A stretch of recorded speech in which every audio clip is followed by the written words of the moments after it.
মা লক্ষ্মী দেবীর পুজোর উদ্দেশ্যে কিন্তু কেনাকাটার জন্য বেরিয়ে পড়লাম। তো প্রথমেই আমি চলে গিয়েছিলাম মিষ্টির দোকানে। মিষ্টি দিয়েই কিন্তু মা লক্ষ্মী দেবীর পুজোর কেনাকাটা শুরু করেছি। তো দেখো সাইডে দাদারা কিন্তু কত মিষ্টি তৈরি করছে, কারণ করবে নাই বা কেন, প্রতিটা ঘরে ঘরে পুজো, মিষ্টি ফুরিয়ে গেলে কি হবে, তো সাইডে তৈরিও করতে হবে। তারপরে ফুলের দোকান থেকে ফুল নিলাম। তারপরে এখানে দেখো কিছু মা লক্ষ্মী দেবীর বসার আসনগুলো বিক্রি হচ্ছিলো, সেগুলো একটু দেখলাম। তারপরে চলে গিয়েছিলাম আমি ফুচকার দোকানে। তো ফুচকার ভাইটা আলু মাখছিলো বলে এই হার কানের সেটের দোকানটা একটু দেখছিলাম ঘুরে ঘুরে। খুব সুন্দর সুন্দর হার, কানের দুল রেখে দিয়েছে।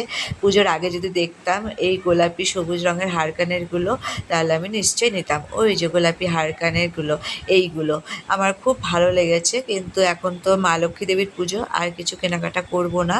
তো যাই হোক, এবারে এখন তারপরে ফুচকা খেয়ে তারপরে চলে গিয়েছিলাম লাইন পার হয়ে আমাদের মধ্যমগ্রাম স্টেশন বাজারে। তো ওই দেখো ঘর সাজানোর জন্য কত সুন্দর সুন্দর সাজিয়ে রেখেছে, অনেকেই কিন্তু কিনছে, প্রত্যেকটা দোকানে ভিড়। তারপর দেখো ওই ট্রেনটা কি সুন্দর।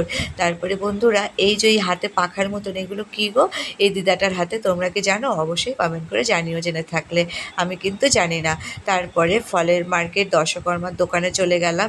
এই দেখো একটা প্লেন উড়ে যাচ্ছে, প্লেনের পাগল আমি, জানি না আমি কবে প্লেনে উঠবো, কিন্তু দেখতে ভীষণ ভালো লাগে। আমার প্লেনে উঠতে ভয়ও লাগে, যা যা শুনি আমার ভীষণ ভয় লাগে। তো যাই হোক, তারপরে ফলের মার্কেট থেকে ফল কিনলাম ঠাকুরের জন্য। তারপরে এই যে মা লক্ষ্মী দেবীর জন্য ছোটো ছোটো কি সুন্দর কিউট আয়না চিরুনি পাওয়া গেল, আলতা সিঁদুর আয়না চিরুনি এগুলো সব কিনে তারপরে আমি বাড়ি ফিরে আসলাম। ফলের দোকানে আজকে বিশাল চড়া দাম। তো তোমাদের ওখানে কোথায় কোন কোন দোকানে এত চড়া দাম হয়েছে অবশ্যই কমেন্ট করে জানিও। এক হাত লম্বা একটুখানি আখ, তাই বলে নাকি 10 টাকা পিস, কিন্তু কী করবো, যথারীতি নিতেই হবে, মা লক্ষ্মী দেবীর পুজো বলে কথা। তারপরে সব কেনাকাটা করে আমরা চলে আসলাম কালীবাড়ির মন্দিরে। সেই কালীবাড়ির মন্দিরে, রাধা গোবিন্দর মন্দিরে একটু নাম সংকীর্তন শুনলাম মা মেতে বসে।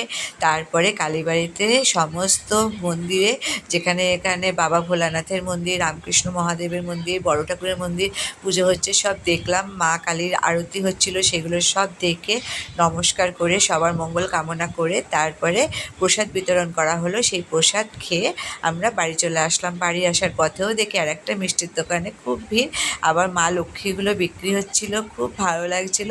তো জয় মা লক্ষ্মী দেবীর জয়। ভিডিওটা দেখে কেমন লাগলো অবশ্যই জানিও। সবাই ভালো থাকো, সবার দিন শুভ হোক। জয় মা লক্ষ্মী, সবাই ভালো থাকুক এই কামনা রাখি। টাটা।